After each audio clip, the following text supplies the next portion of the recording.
Hello à tous, ici Sam, j'espère que vous allez bien. Bienvenue du coup dans cette troisième vidéo consacrée à la marque Mount Coast. Oui, je suis habillé comme la dernière fois parce que j'avoue que j'ai tourné les deux reviews en même temps, la T1 et celle-ci. La T1 d'ailleurs, ma review vous aura peut-être semblé un peu tranchante, mais par contre pour le coup aujourd'hui on va parler vraiment de cette H1 là que je trouve vraiment super bien. Alors que finalement, niveau technologie, il n'y a pas grand-chose dans cette chaussure, c'est un peu comme la R1. Et vous allez voir qu'en pratique, elle est géniale. C'est ça que j'aime chez Mantuco, c'est qu'ils sont capables de te procurer des sensations et des produits vraiment trop cool, avec finalement quelque chose qui ne crie pas technologie et chaussures de course super chou, etc. vu de l'extérieur. Donc, on est sur une chaussure, donc la H1H pour hybride, qui va être faite pour les gens qui ont besoin d'une chaussure, comme on dit beaucoup en ce moment, road to trail, c'est-à-dire que si vous avez 3 km de route avant d'arriver sur vos premiers sentiers et que vos sentiers ne sont pas trop techniques, prenez cette chaussure. Si vous deviez en choisir qu'une, ça serait celle-là, ou même si vous partez en vacances ou quoi. Moi je l'adore. Là, la 220 bornes, je l'adore. J'ai fait même la Veni Vici avec le 82 km. Et c'est rare que sur une course longue, en fait, il y a des chaussures qui sont géniales, mais parce qu'elles se font oublier. C'est-à-dire que vous les intégrez vraiment et vous y pensez plus. Celle-là, elle est géniale, mais vous ne pouvez pas l'oublier parce que je vous jure que même sur les dernières foulées de cette course, à chaque foulée, j'appréciais vraiment chaque foulée avec la mousse de cette chaussure. Jusqu'à la fin, la chaussure, je ne l'ai pas oubliée, mais dans le sens où en fait, à chaque foulée, c'était fun, quoi. J'adore sa mousse, elle est trop bien. J'adore son fit, j'adore sa géométrie, etc. Pourtant, comme vous pouvez le voir, une géométrie qui est très rocker aussi, comme sur la T1, et pourtant c'est ce que je reprochais un petit peu à la T1. Mais sur celle-là, je ne sais pas pourquoi, ça ne me dérange pas vraiment. Donc du coup, on va faire comme d'hab, on va partir de la outsole, on va remonter jusqu'en haut et ensuite on va faire un petit topo. Donc au niveau de la outsole, vu que c'est un modèle hybride, c'est ce qui se fait beaucoup en ce moment, hein, vous avez dû voir la tendance au niveau des revendeurs, il y a pas mal de marques qui se mettent à faire des modèles comme ça. Du coup on a un dessin de crampon 2 mm, très petit, mais par contre très nombreux, comme vous pouvez le voir, hop, avec le même style de zone ajourée que sur la T1. Pour le coup, là, je leur jette moins la pierre parce que c'est pas une chaussure qui est faite pour aller tabasser dans des cailloux. Elle est vendue pour ça. Enfin, je veux dire, c'est dit dès le départ de but en blanc. C'est pas une chaussure faite pour les gros sentiers de trail. C'est fait pour les sous-bois, les petits sentiers en gravel, etc. Donc pour le coup, là, je trouve que c'est moins. Je reproche un peu moins qu'il y ait un petit peu de mousse exposée. Parce que bah, du coup, on va sur des sentiers avec cette chaussure qui vont être beaucoup moins agressifs pour les parties de mousse exposées. Au niveau de la gomme, du coup, on est sur quelque chose qui s'appelle du Versagrip. Vous voyez un petit logo au milieu là, hop, petit logo vert, qui est pas sans rappeler le Contagrip de chez Salomon. Sauf que le Contagrip, c'est vraiment de la merde, putain, quelle arnaque ce truc. Et alors, ce qui est surprenant, c'est que du coup, le Versagrip, ça a été développé par Mount Coast, c'est leur gomme à eux. Ce que vous allez voir, c'est que ce qui est surprenant, c'est que les crampons sont minuscules. Je vais vous faire un plan où on voit que les crampons, là je vous les montre comme ça. Et par contre, ils sont extrêmement résistants. J'hallucine. Sur les crampons, il y a des tout petits reliefs. Tout petits, ils sont un tout petit peu granuleux, la gomme, là, que ce soit sur les crampons ou sur les parties plates. Je suis sur le cul à quel point cette gomme-là est résistante à l'abrasion. Pour le coup, c'est vraiment pas sur ça que je les attendais, la Mount Coast, mais incroyable comme les crampons sont résistants alors qu'ils sont tout petits. Euh, Elle est assez soft. C'est pas une gomme dure. Elle est facile à plisser avec la mousse et tout. D'ailleurs, je sais jamais comment ils font les mecs dans les reviews que je regarde d'habitude. Ils font comment? Je sais jamais comment la prendre la chaussure pour vous montrer. Comme ça, du coup, je la prends. La mousse est super soft, mais par contre, vous allez voir que au niveau du rebond, il faut que je me cache parce qu'il prend mon visage lui. Elle est super soft, mais par contre au niveau du rebond, ça va être quand même, je trouve, plus intéressant que la light cell qu'il y avait sur la T1 et sur la R1. Donc ouais, même la gomme, elle est assez souple.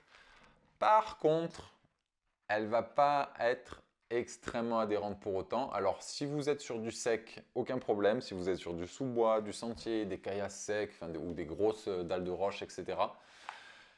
Par contre, mes amis, si vous mettez le pied sur une dalle de roche mouillée avec cette chaussure, c'est la cata. Vraiment, genre, au point que genre faites attention sur la Veni Vici. En fait, il y a un passage où on est passé sur des arêtes et quand on est redescendu, alors sur des arêtes sèches, ça passe, hein, ça fait juste un peu mal au cœur de défoncer une chaussure qui n'est pas faite pour ça. Ça passe, pas de problème. Par contre, quand on est redescendu, on s'est retrouvé sur le même type de terrain, mais qui était encore à l'ombre avec la rosée du matin dessus. Catastrophe. Je crois que je me suis pété la gueule 3 fois en 300 mètres. Je m'étais ouvert, je saignais et tout. Et en fait, parce que la chaussure, j'avais l'impression que limite qu'il y avait de l'huile sur les pierres dès que c'était mouillé. Et en fait, j'ai fini par certains endroits par m'asseoir, poser les mains avec les pieds comme ça, là, presque à quatre pattes en avant, là, pour descendre certaines sections parce que sinon je glissais. Donc la chaussure RAS, si vous la laissez dans son champ d'action, comme d'hab, après c'est toujours pareil, c'est compliqué de reprocher certains trucs à une chaussure alors qu'à la base on ne te l'a pas vendu pour ça, tu vois. C'est comme si tu reproches à une Porsche de ne pas bien se démerder sur des sentiers. Bon, bref. Mais ouais, du coup, dès que c'est mouillé, attention. Si vous êtes sur la route mouillée ou sur de la terre mouillée ou quoi, ok. Mais les roches mouillées sur des terrains durs et non friables, etc. Attention, vraiment, alerte. Enfin, vraiment, vous risquez vraiment de vous péter la gueule, quoi. C'est vraiment pas une gomme qui est faite pour ça. Et pourtant, elle est hyper, hyper, hyper résistante. Donc c'est pour ça que ça me surprend d'autant plus de voir que les crampons, à quel point ils sont encore neufs, quoi, au bout de 220 bornes. Donc voilà pour la gomme extérieure. Au niveau de la midsole, du coup, on va être sur un drop de 6 mm avec 35 à l'arrière, 29 à l'avant. Et en fait, là où ça va devenir intéressant, c'est sur la nature de la mousse. Parce que cette mousse s'appelle la Circle Cell. Circle comme cercle parce que c'est une semelle faite en produits recyclés. C'est une semelle qui est faite à partir de produits compostés et de biomasse. Donc 100% éco, ça c'est génial. J'ai trouvé des vidéos de la mise en œuvre de la mousse, donc du moulage des semelles, etc. Mais je n'ai pas trouvé de vidéo, il faudra que je cherche encore un peu, sur comment ils transforment des produits compostables en mousse. Ça par contre, je me demande vraiment comment ils font ça. C'est quand même fou de se dire qu'une mousse aussi résiliente, aussi chewing-gum, etc., viennent presque d'aliments, quoi, de matières compostables, biodégradables, etc. Hallucinant. Au niveau de la résilience, c'est bluffant. Je m'attendais un petit peu à ce que ça soit super cool niveau écologie, mais qu'en pratique, bon, ouais, un peu limite. Et en fait, non, c'est hallucinant, comme je vous l'ai dit tout à l'heure. Cette mousse, en plus d'être super légère, elle a vraiment, elle est juste fun, quoi. Genre, je vous jure que même sur une course de 8 heures, quand j'ai passé la ligne d'arrivée, que je courais sur le tapis là, je vous jure que j'avais encore dans un coin de ma tête, putain, cette mousse est trop agréable. À chaque foulée pendant les 8 heures de course, je kiffais trop les sensations que procure cette chaussure. Elle est vraiment trop sympa. Donc voilà pour la midsole, drop de 6, 35, 29. Au niveau du mesh, du coup, on va être encore un petit peu sur le même style que sur la T1 avec des fibres d'aramide. Du coup, comme je vous ai dit l'autre jour, c'est du fil qui est, je crois que c'est 10 fois plus résistant que de l'acier. Alors comme je disais la dernière fois, il faut comparer à quantité égale, c'est-à-dire c'est comme si je vous disais, quand je vous dis qu'un fil d'aramide est plus solide que de l'acier, ça veut dire que si jamais on comparait un fil d'aramide comme ça à un fil d'acier comme ça. Voilà. Donc c'est hyper respirant parce que du coup, vu que le matériau est extrêmement solide, ils peuvent se permettre de faire des tissages un petit peu larges. Donc ça fait quand même presque moustiquaire, là, on voit au travers et c'est hyper respirant. Surtout sur l'avant du pied parce que ben, à l'arrière, du coup, on a plus de rembourrage. À l'avant, on a une petite protection, etc. Donc, c'est pas respirant partout. Mais là où ils ont pu le mettre, ils ont fait des zones plus ajourées. La coque est toujours rigide, hein. Ça, c'est vraiment leur truc. C'est quand même pas mal structuré. Ça gêne pas du tout, attention, hein. C'est pas un reproche pour le confort. Mais ceux qui chipotent pourraient se dire ah, là, ils auraient pu gagner une dizaine de grammes là. Oui, mais non, en fait, comme on l'a déjà dit, c'est une marque qui s'adresse à tout ce qui est ultra endurance. Donc, on n'est pas là pour gagner 2-3 grammes. Ils veulent faire des produits durables, structurés, solides, etc. Même chose que pour la T1, c'est un produit qui va être super durable, qui va vous emmener loin, loin, loin, loin, loin. Mais par contre, si vous voulez jouer un podium sur une Golden, non, pas du tout. C'est pas ça qu'il faut prendre. Euh, Au niveau de la languette, du coup, on a sur quelque chose qui fait un peu plus basket, presque un peu carré là. Hop. Avec un peu de rembourrage sur le haut, un peu moins sur le bas. On est resté sur un système de laçage double zone, avec toujours le petit quick lace en bas, hop, auquel moi je reproche un petit peu de... Ah, voilà, là vous venez de le voir. Vous voyez, là j'ai desserré là. Vous allez voir que pour que tout se serre, il faut tirer fort, quoi. Voilà, donc ça coulisse pas non plus, ça coulisse pas non plus super facilement. Donc en fait, vous allez devoir tirer un peu, ajuster les passants un par un et après faire l'ajustement final. Et bizarrement, eh ben, on est revenu sur un système double zone, mais avec un lacet en haut, comme sur la R1, parce que moi je trouve qu'en fait c'est vachement plus agréable d'avoir un lacet qui vient se serrer sur le haut. Je pense que ça fait partie des retours qu'ils ont peut-être eu sur la T1, je sais pas. Mais en tout cas, voilà, moi je suis content parce que je préfère avoir un lacet au niveau du coup de pied. Parce que c'est là qu'on va sentir le plus de tension. Par contre, bah, vous avez toujours la possibilité du coup de lâcher un petit peu les chevaux sur le bas et du coup vous donner un petit peu plus de volume au niveau des métatarses. Donc ça pour les longues épreuves c'est toujours pratique. En vrai je suis en train de vous faire une review de cette chaussure, mais en fait la meilleure review, jamais personne fera de meilleure review que la vidéo de Jamil Khoury, qui est ce coureur américain fondateur de Aravaipa Running d'ailleurs, je l'ai appris il n'y a pas longtemps, qui avait Run Steep Get High, c'est un média, c'est une chaîne YouTube, c'est un gars avec des longs cheveux là, qui est assez connu aux États-Unis dans le monde de l'ultra-distance. Et lui, en fait, il a fait un truc complètement débile qui s'appelait, j'ai oublié le nom, mais en gros, c'était un dernier survivant, mais le vainqueur gagnait un an de tacos gratuit. Donc c'était Chipotle, je sais pas quoi.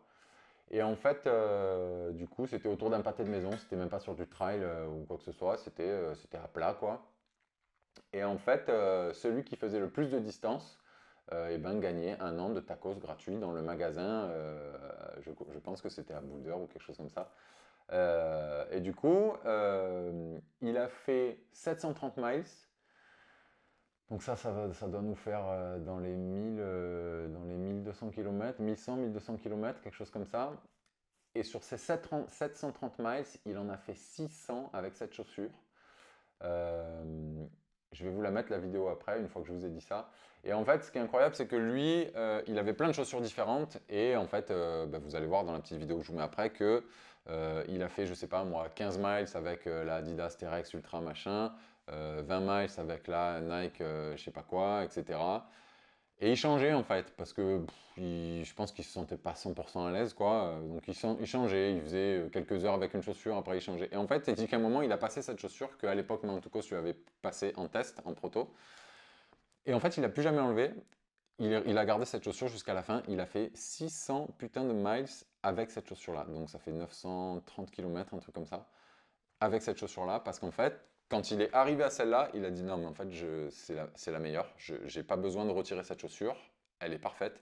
Donc, n'importe quelle review que vous verrez sur YouTube pourra jamais être mieux que la review de Jamil Khoury que je vous mets tout de suite. Here's all the shoes I wore during the Tempe Chipotle Strava Challenge. I wore these Speedland GSPGH for about 8 miles. I wore these Hoka Bondi 9s for about 10 miles. All right, I wore these Teryx Agravic Speed Ultra carbon plated trail shoes for about 20 miles. I wore the Nike Ultrafly Trail. This is a carbon plated super shoe for about 32 miles. I wore these vintage Hoka Clifton 7s for about 50 miles. And the big winner, the go-tos, the Mount to Coast H1s, yet to be released, put in over 600 miles. Voilà, on ne pourra pas dire mieux. La meilleure review, c'est celle-là. Donc, moi, je trouve qu'elle est stylée en plus. Elle fait vraiment basket, mais dans le bon sens du terme. Comme je vous disais sur la T1, j'avais trouvé que le rocker, là, très très prononcé, Ça me gênait un petit peu parce que du coup, en termes de drop effectif, ouais, je sais pas, je trouvais qu'on perdait beaucoup d'amorti, surtout quand on est sur l'avant du pied, quand on a une foulée plutôt sur l'avant. Mais sur celle-là, en fait, la mousse est tellement rebondissante et tellement fun que ça me gêne pas du tout, bizarrement, alors que le rocker est aussi très très prononcé. Moi, j'aime quand le point de pivot il est plus. Alors, moi, en gros, moi j'aimerais qu'elle soit comme ça, la chaussure. Mais, euh, mais ouais, je sais pas. Sur cette chaussure-là, ça me gêne pas du tout. Je trouve elle est stylée esthétiquement. Je crois qu'elle était aux alentours des 160 euros. Je révise pas mes fiches à chaque fois, je vous parle des chaussures. Je devrais faire un petit topo avant de vous en parler. Euh, Là que je la tourne, là, vous pouvez voir que sur la outsole, il y a même des petites formes, là, des petites ondes qui sont plutôt décoratives qu'autre chose. Même ça doit faire un demi-millimètre d'épaisseur. Même ça, c'est pas parti, quoi. C'est incroyable comme elle est durable la semelle. Voilà. Donc voilà pour cette Mount to Coast H1. Vous l'aurez compris, je l'adore. Je l'adore au point que j'ai fait une course de 80 bornes avec. C'est la première fois que je fais une course longue avec autre chose que des Altra en 8 ans et j'ai pas regretté du tout. J'aurais juste peut-être aimé un petit 2 mm, 3 mm un peu plus large là, mais ça c'est uniquement parce que moi j'ai la forme du pied qui est un peu particulière. En fait, mon pied est comme ça et en fait moi quand j'appuie, j'ai mon deuxième orteil qui a tendance un petit peu à se séparer des autres. Vous voyez ce que je veux dire? Je sais pas. Et en fait, bah, je m'étais un peu abîmé un ongle, mais bon, enfin, rien de bien méchant. Mais sinon, à part ça, ouais, la chaussure trop bien. Tous les gens à qui j'en ai parlé et qui l'ont testé, ils m'ont tous dit qu'elle était géniale. Alors que, ben voilà, la mousse a été développée avec un procédé assez unique et ça, c'est génial. On les félicite pour ça. Mais en soi, c'est juste un pavé de mousse, quoi. Il y a pas de plaque, il n'y a pas de truc de polyuréthane à l'intérieur, il n'y a pas de truc de nylon, etc. C'est juste, voilà, prenez cette mousse, vous allez voir, faites-nous confiance, vous allez voir qu'elle est trop bien, il n'y a pas besoin d'en rajouter quoi que ce soit. Et c'est vrai, putain, elle est vraiment terrible. Vous pouvez attacher des guêtres sur cette chaussure à l'avant du lacet et vous avez un tout petit crochet à l'arrière là, ça c'est fait pour attacher des guêtres aussi. On n'a pas de pull tab, genre on peut pas, il n'y a pas de petit truc à l'arrière pour tirer, pour ceux qui y sont habitués. Bon, pour moi c'est un détail. Donc voilà pour cette Mantukos H1. En termes de poids, je crois qu'elle est, j'avais mesuré, je me souviens plus, je crois qu'elle est facilement une vingtaine, 20 ou 25 grammes plus légère que la T1. Donc ouais, vraiment, quand vous la prenez en main, c'est toujours surprenant quoi. Elle est quand même assez épaisse, etc. En fait, quand vous la prenez dans la main, elle pèse rien. Donc voilà, si vous avez l'occasion de tester cette chaussure, à condition d'être capable de la laisser dans son spectre de fonctionnement, si vous voulez faire des trucs hyper techniques, etc., non, on n'apprenait pas, c'est dommage. Mais par contre, si vous êtes habitué à courir en sous-bois ou en sentier un petit peu facile avec des parties de route et tout, je vous jure, testez-la.